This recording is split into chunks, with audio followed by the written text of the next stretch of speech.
dig that scrappy poo.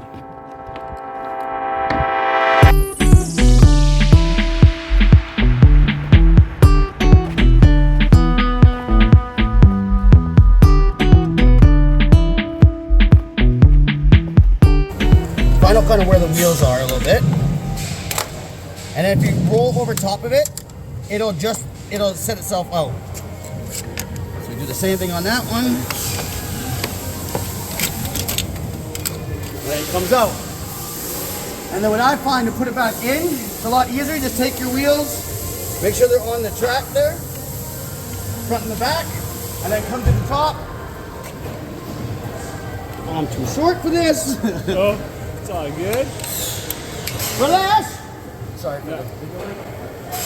Haha.